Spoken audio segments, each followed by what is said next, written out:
Lucas relata el asunto, pero no nos da los detalles. Probablemente se lo hizo sentir de una manera de espíritu a espíritu, con alguna señal espiritual que le permitiera entender que era Dios, que era el Espíritu Santo y no el enemigo.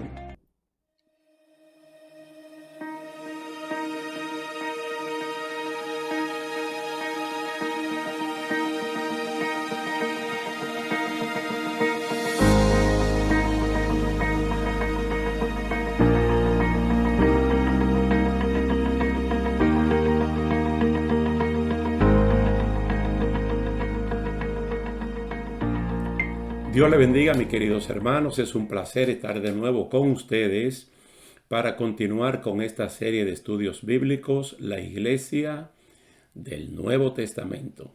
Como acordamos en la última ocasión, hoy vamos a ver entonces la respuesta de Pablo y su equipo a la dirección del Espíritu Santo yéndose para Macedonia y plantando la iglesia en Filipos. Yo creo que en el día de hoy vamos a aprender muchas cosas que son disciplina del diario vivir de cada individuo cristiano y de la iglesia en términos generales. Cómo se planta una iglesia comenzando en un culto de oración. La oración es clave en la vida de la iglesia del Nuevo Testamento. Cuando nosotros abrimos esa historia gloriosa en el libro de los Hechos, vemos a un pueblo que retorna desde el monte Betania a la ciudad capital de Jerusalén, donde está el templo, y allí están adorando a Dios. Y lo están haciendo en oración y en lectura de la palabra de Dios. Lo mismo podemos decir que ocurre cuando el glorioso Espíritu Santo se manifiesta y bautiza a los 120 que estaban presentes en el aposento alto. Ellos estaban juntos y unánimes y estaban en oración. Vamos a ver cómo esto se traslada aquí a Hechos capítulo 16, los versículos del 11 al 18, cómo se planta la iglesia de Filipos. Zarpando pues de Troas, vinimos con rumbo directo a Samotracia y el día siguiente a Neápolis y de allí a Filipos, que es la primera ciudad de la provincia de Macedonia y una colonia, es decir, una colonia romana. Y estuvimos en aquella ciudad algunos días, y un día de reposo salimos fuera de la puerta junto al río, donde solía hacerse la oración, y sentándonos hablamos a las mujeres que se habían reunido. Entonces una mujer llamada Lidia, vendedora de púrpura, de la ciudad de Tiatira, que adoraba a Dios, estaba oyendo. Y el Señor abrió el corazón de ella para que estuviese atenta a lo que Pablo decía.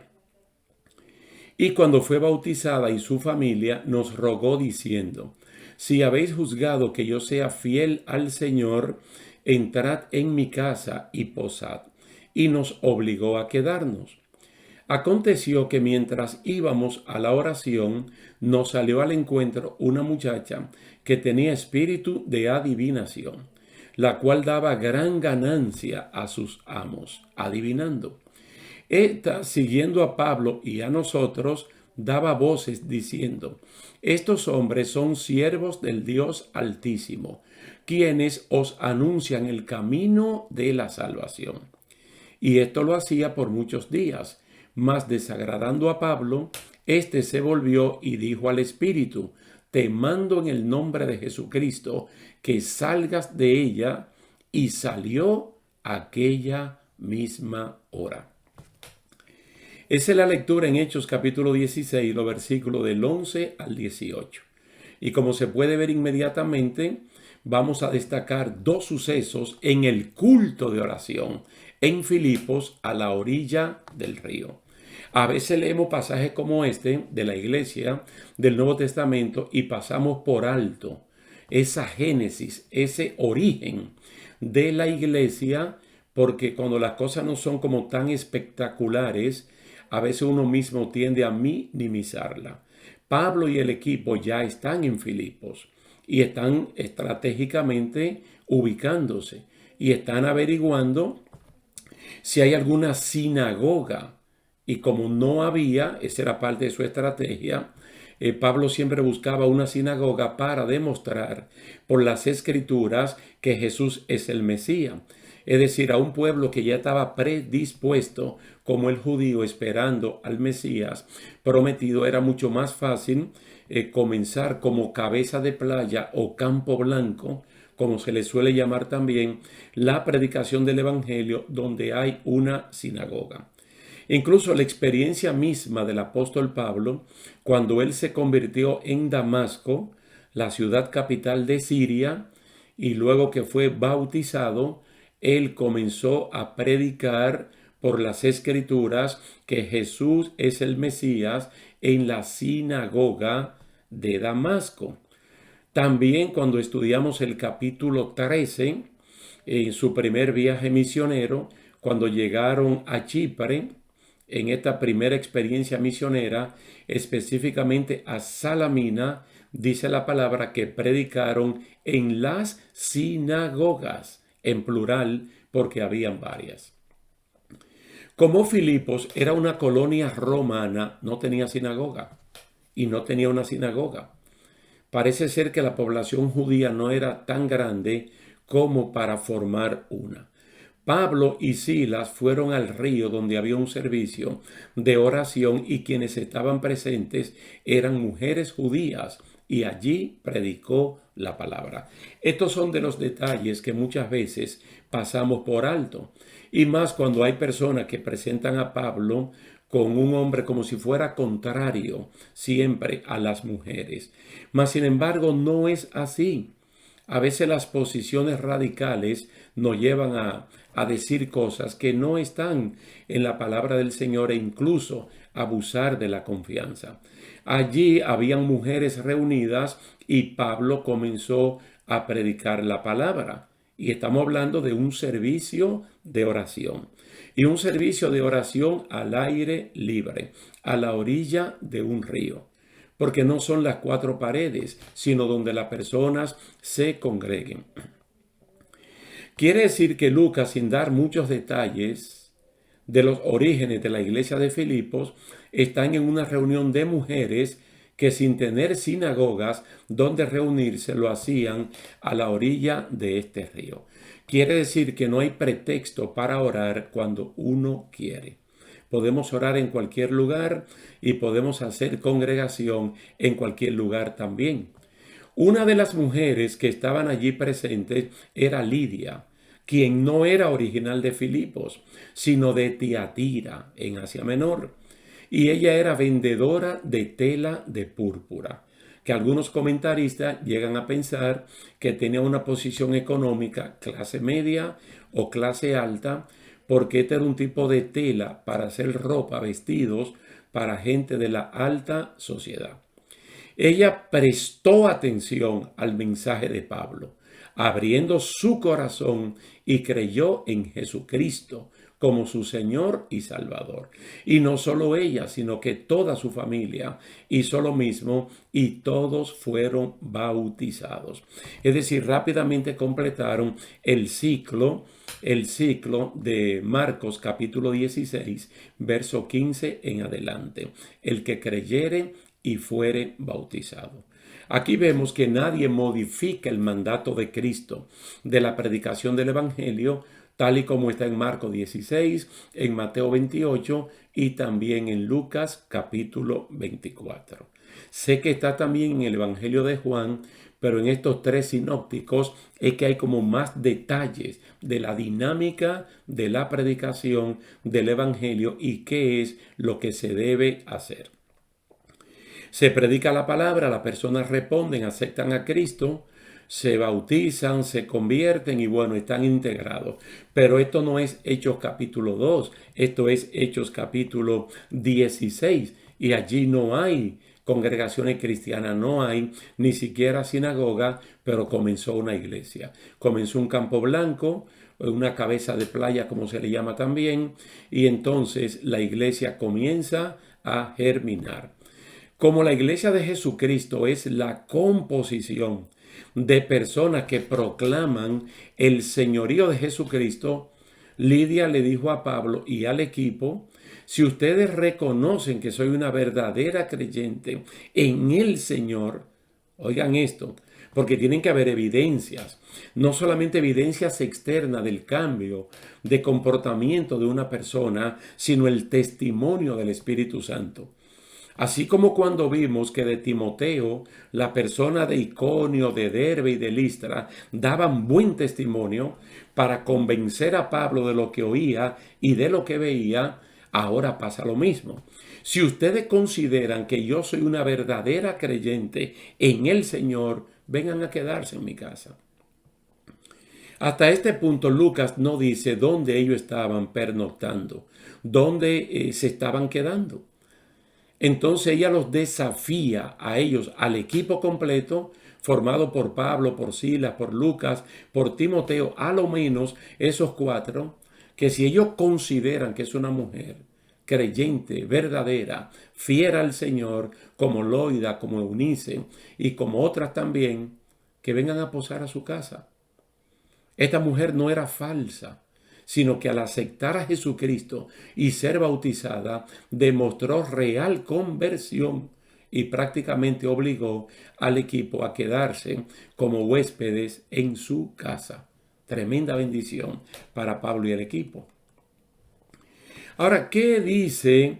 Porque son dos partes. Son dos partes. Esta es la primera parte. Mire, ellos no se amilanaron, no habían sinagoga, pero la estrategia continúa. Entonces, un culto de oración, ya está plantada la semilla, ya comienzan a verse frutos. Entonces, Pablo y el equipo siguieron yendo a la oración. Siguieron yendo a la oración. Eso es lo que dice la segunda parte de lo que nosotros acabamos de leer. En el verso 16, aconteció que mientras íbamos a la oración, fíjese cómo lo dice Lucas en plural, porque él se está incluyendo en ese grupo. Ellos siguieron yendo a la oración. Ellos no dieron por terminado ese proceso. No lo dieron por terminado. Entonces iban a la oración y de manera frecuente salía al encuentro de ellos una mujer endemoniada con espíritu de adivinación, que a grandes voces decía, porque también el enemigo tiene su estrategia. El enemigo tiene su estrategia y va a utilizar uno de sus agentes radicado allí en la ciudad. Y Pablo ya tenía experiencia. No olviden, y si quieren pueden volver a los videos anteriores y ver el primer viaje misionero en Hechos capítulo 13, cómo ellos están en Antioquía, cómo están ministrando la palabra, cómo están ayunando, y en ese ambiente el Espíritu Santo habla. Y Bernabé y Saulo se van a la misión a Chipre, pero allí el diablo tenía un agente. Sergio Paulo, que era el gobernador, ese hombre estaba muy interesado en oír el evangelio, pero había un agente del diablo que quería que este hombre no lo hiciera. Y entonces Pablo los reprendió duramente. Porque así como Dios tiene su gente, el diablo también tiene lo suyo. Entonces aquí comienza a florecer la iglesia y aparece esta muchacha con este espíritu de adivinación que a grandes voces, mire lo que decía o escuche lo que decía. Estos hombres son siervos del Dios Altísimo, quienes os anuncian el camino de salvación. Esta muchacha endemoniada está diciendo una gran verdad, pero en boca del enemigo, para confundir a los moradores de Filipos, especialmente a los recién convertidos que iban al culto de oración a la orilla del río. Ella no está diciendo nada que no sea verdad. Ella está diciendo una gran verdad aquí. Y a veces nosotros generalizamos y que el enemigo, como dice Juan 8:44, es el padre de la mentira y que cuando suyo habla siempre habla mentira. Déjeme decirle que hay momentos donde el diablo dijo la verdad. Y en Job capítulo 1 y capítulo 2, dos veces el Señor le preguntó a Satanás que de dónde venía y él habló correctamente. Él dijo, yo vengo de darle vuelta a la tierra y de recorrerla. Porque como él no es omnipresente, como no es omnisciente, como no puede estar en todo lugar y como no puede saber lo que los seres humanos estamos pensando se tiene que estar moviendo por toda la tierra, recorriendo los 5 continentes, de punta a punta. Él dijo la verdad. Él dijo la verdad. Incluso en el monte de la tentación, él citó de manera correcta algunos pasajes bíblicos, aunque fuera de contexto, como para provocar un incidente. Y aquí esta muchacha endemoniada está diciendo una gran verdad, que esos siervos, que esos hombres son siervos de Dios, que Pablo, Silas, Timoteo y Lucas son siervos de Dios y que lo que están anunciando es el camino de la salvación. Pero una verdad en boca de un enemigo puede traer muchísimas confusiones. No solamente en el tiempo del inicio de la iglesia del Nuevo Testamento. Yo creo que más en este tiempo que en aquel hay una confusión descomunal porque hay personas diciendo verdades pero sin testimonio que los respalden. Incluso proclamando el nombre de Cristo pero sin un testimonio que vaya acorde con lo que están diciendo. Porque esta es una persona que está adivinando el futuro con el apoyo y como el diablo como fuente para esas cosas. Entonces es ampliamente conocida en la ciudad de Filipos porque ella dejaba no pocas ganancias a sus amos. Entonces ella no se lo dice en voz baja, ella lo dice en altavoz.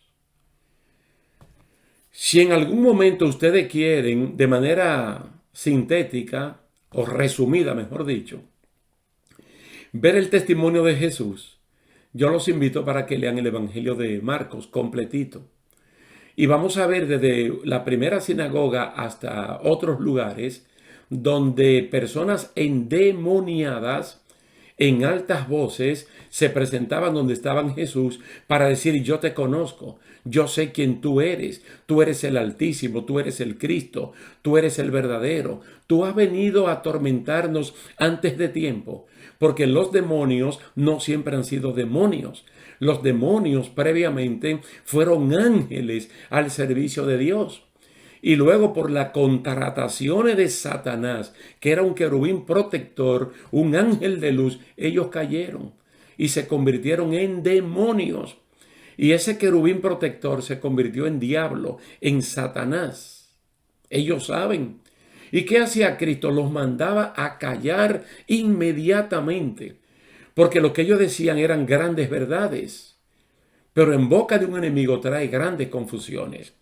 Que después el liderato religioso de la época llegó a decir que Jesucristo no hacía milagros como Dios como fuente, sino que su fuente era Belcebú, el mismo diablo. Y ahí fue que Cristo habló del pecado imperdonable, que es atribuir los hechos divinos al demonio, a Satanás como fuente de ellos. Y la persona se está cerrando eternamente la puerta de la salvación. Entonces esto hacía mucho daño. Pablo, Silas, Timoteo y Lucas eran siervos de Dios, de eso no hay duda. Y lo que estaban predicando era la palabra de Dios de manera correcta. En este punto podemos decir, solo para clarificar, que la muchacha no estaba adivinando nada. Ella no estaba adivinando el futuro, el porvenir. Ella no estaba pronosticando nada. Ella estaba diciendo una gran verdad. Y si nos detenemos, nos damos cuenta inmediatamente que esto no era una adivinación. Y el demonio que ella tenía era precisamente de adivinación. ¿Pero es esto una adivinación? ¿O es la proclamación de una verdad? Esta es la proclamación de una gran verdad. Que el equipo de Pablo, incluyéndolo a él, eran siervos de Dios y que no estaban haciendo otra cosa que no fuera anunciando el camino de la salvación. Es decir, lo mismo que se dijo de ese equipo es lo mismo que se debe decir de la iglesia del siglo XXI. Que nosotros somos siervos de Dios, que no somos independientes, que no somos desobedientes, que nosotros hacemos lo que Dios quiere que nosotros hagamos. Y Pablo y el equipo están allí en Macedonia porque el Espíritu Santo, estando en Troas, el equipo le dio la revelación del varón macedonio. Y ellos entendieron que Dios los estaba guiando a ese lugar. Y allí llegaron. Y allí llegaron y ahora están haciendo la obra de Dios. Entonces el enemigo tiene que hacer una especie de contraataque como para confundir a las personas que están allí. Entonces la muchacha en este momento no está adivinando, ella está diciendo una verdad. Está siendo usada por el demonio para confundir. Está haciendo esto para confundir. Moisés tuvo que enfrentar personas como esta muchacha, Coré, Datán, Abirán, On, a lo menos 4. Dios no solo habla por ustedes, Dios también habla por nosotros. Y esa era una gran mentira, pero con una media verdad de que Dios sí habla por Moisés. Lo que Dios no hablaba era por ellos. Y ustedes saben el destino final de estas personas, que la tierra se abrió y se los tragó, estando ellos vivos, y bajaron al abismo en esa condición. Entonces esta muchacha lo hacía por varios días. Cuando la palabra del Señor nos está hablando de varios días, entonces tenemos que ver dos cosas paralelas al mismo tiempo. Número uno, que el equipo seguía yendo al lugar de oración. Y la oración es determinante en la iglesia del Nuevo Testamento. Es totalmente determinante. Incluso cuando se presentan los primeros problemas en la conformación de la iglesia, los apóstoles dicen, no es justo que nosotros dejemos la oración y la administración de la palabra para dedicarnos a otra cosa. Porque para ello esto es clave, esto es importantísimo. Y el cristiano que no ora es un cristiano que va derecho a la derrota. Y eso está explicado en la batalla de Amalek en Éxodo capítulo 17. Donde hay una representación de Moisés con los brazos en alto orando y de Josué dirigiendo el ejército, peleando cuerpo a cuerpo contra Amalek, que precisamente significa esa lucha contra la carne. A veces el siervo de Dios con las manos levantadas se cansaba y sus manos caían. Y cosa de la vida, cuando él dejaba de levantar su mano, entonces predominaba Amalek contra el ejército de Josué. Hasta que Hur y Aarón se dieron cuenta y sin Moisés pedir ayuda, ellos fueron y entre los tres levantaron las manos. Mientras las manos estuvieron alzadas, entonces Josué pudo derrotar a los amalecitas. Ahora estas personas siguen yendo a la oración. Y la muchacha todos los días hacía lo mismo. Pero ellos no paraban de ir a la oración. Probablemente a las 3 de la tarde, aunque habían 2 horas, 9 de la mañana y 3 de la tarde. Probablemente esta sea la oración de las 3 de la tarde, que es como la que más predomina en el Nuevo Testamento. Y ustedes lo saben por Hechos capítulo 3, cuando ellos iban a esa hora a orar en el patio del templo y entraban por la puerta la hermosa, el tremendo milagro que Dios hizo allí. Entonces el equipo misionero seguía reuniéndose en el mismo lugar de oración y ahí estaba al acecho la muchacha para decir las mismas palabras. Nosotros tenemos que aprender. La Biblia dice que levantemos las manos caídas, que las rodillas paralizadas las activemos mediante la oración. Que aunque hemos conquistado algo, que no nos durmamos y hagamos como dice Efesios capítulo 6, que después de haber terminado y ganado una batalla, que permanezcamos firmes, porque estamos luchando contra un diablo que no podemos ignorar sus acechanzas. Todos los días con la misma cantaleta. Al acecho y diciendo las mismas palabras y con el mismo tono. Entonces Pablo, molesto por esto, reprendió en el nombre de Jesús el espíritu malo que estaba en la muchacha, el cual salió inmediatamente. Inmediatamente. La iglesia del Nuevo Testamento, al igual que nosotros, debe persistir en la oración, a pesar de la oposición del enemigo. Y ejercer autoridad y dominio cuando haya que hacerlo en el nombre de Jesús. Miren, hermanos, se han levantado muchas encuestas. Como muchas veces yo digo en el púlpito de la iglesia cuando nos toca predicar. encuestas muy serias de seminarios respetables, firmas encuestadoras respetables, encuestando en temas de importancia capital del presente y también escatológicos dentro de la iglesia. No solamente como si Cristo era Dios, si el infierno existe, si el cielo existe, si la resurrección existe, si hay un arrebatamiento de la iglesia, si hay una segunda venida visible, si hay un milenio, si hay una destrucción final del planeta Tierra, si hay nueva creación, pero preguntando cosas elementales como la Biblia, como 100% la palabra de Dios. Asuntos como el ayuno, la oración, el congregarse, el dar testimonio, el predicar, en enseñar con una vida de testimonio. Y no ha salido el 100% de aprobación. Y una de las cosas que ha disminuido sustancialmente en la vida de los creyentes es la oración. La oración. La segunda es la congregación, el no congregarse. Y luego ya usted sabe qué se puede esperar de una persona que no ora, que no se congrega, cumpliendo con la tarea de la gran comisión, del evangelismo, del discipulado. Ya esas cosas han desaparecido. Entonces, ¿qué nosotros vemos aquí? Que la iglesia del Nuevo Testamento, en el sector Filipos, como en el sector Jerusalén, como en el sector Antioquía, se mantenían en oración. Por eso es que el Espíritu Santo en esos ambientes habla claramente, se mueve claramente.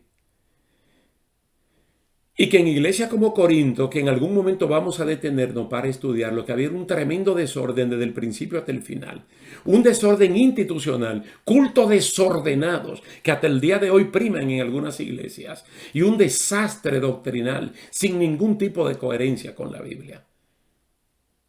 Por la escasez de la oración, de la práctica de las disciplinas espirituales.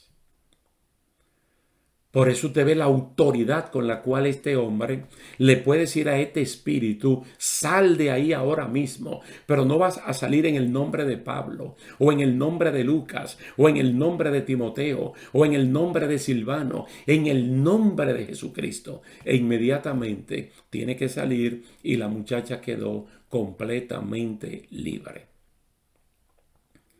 Si era un mensaje a favor del reino de Dios, que siga diciendo, estos son siervos de Dios que anuncian el camino de la salvación. Pero no lo hizo así, porque era una estrategia del enemigo de la justicia. Bendito y alabado sea el nombre del Señor. Mire, para la siguiente ocasión, no pierda la oportunidad, si el Señor nos lo permite, de ver la siguiente fase del equipo misionero allí en Filipos. Ya hemos visto 2 veces aquí el fundamento de la oración, tanto para la fundación de la iglesia como también en el dinamismo de ella.